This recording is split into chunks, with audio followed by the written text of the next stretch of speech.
আর মায়ের কান্না যেন বৃথা না যায়, মুন্নাকে জান্নাতুল ফেরদাউস নসিব করে দিয়ে আল্লাহ। আর এই হত্যাকাণ্ডের সাথে যারা জড়িত ছিল, রব্বুল আলামিন বেগম খালেদা জিয়া অসুস্থ, আল্লাহ তাকে সুস্থ দান করেন। দেশনায়ক তারেক রহমানকে আল্লাহ বাংলাদেশে এসে এই দেশ আবার সুষ্ঠুভাবে পরিচালনা করার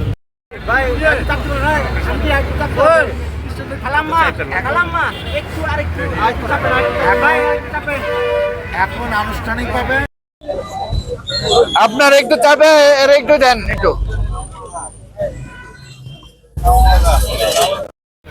শহীদ তানভীর খান মুন্নার ভাই,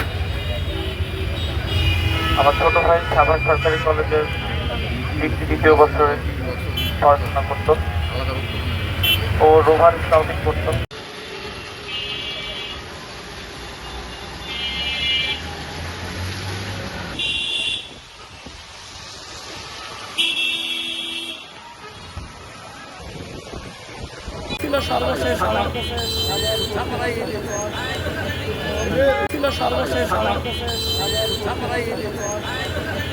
সালাউদ্দিন বাবু ভাই প্রত্যেক শহীদের পরিবারের কাছে গিয়েছেন এবং তিনি সমবেদনা জানিয়ে বড় ভাই মা আমাদের সামনে উপস্থিত আছে।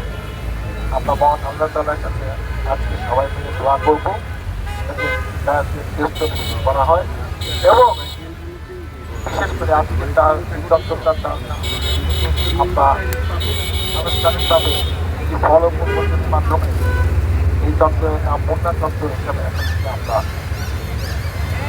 ঘোষণা করছি এবং তার মা এই ফলপ্রসূতি আমরা আপনাদের কাছে দোয়া চাই, সহযোগিতা চাই, যাদের রক্তের বিনিময়ে আজকে আমরা এখানে দাঁড়িয়ে কথা বলতে পারছি। নতুন বাংলাদেশ ফিরে পেলাম।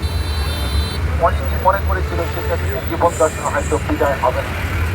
আজকে এইসব শহীদ ছাত্রীর জীবনের বিনিময়ে আমরা নতুন গণতন্ত্র, নতুন বাংলাদেশকে ফেরত পেয়েছি। মহান আল্লাহ তাআলার কাছে দোয়া করি এই রক্তে যেন বৃথা না যায়, এই রক্তের দিন যেন আমরা সবাই মিলে শেষ করতে পারি। আসুন আমরা আজকে এই মহান বিশেষ কিছু না বলে আমরা আমাদের এই মাকে যিনি অজর ধারায় টানছে কিছু বলতে হয়তো পারছেন না, আমরা তারও দোয়া করি উনি যেন সুস্থ শরীরে অনেকদিন বেঁচে থাকেন এবং উনি যেন দেখে যেতে পারেন ওনার সন্তান যে কারণে শহীদ হলেন সেই দেশে উনি বাস করছেন এবং দেশটা ভালোই চলছে।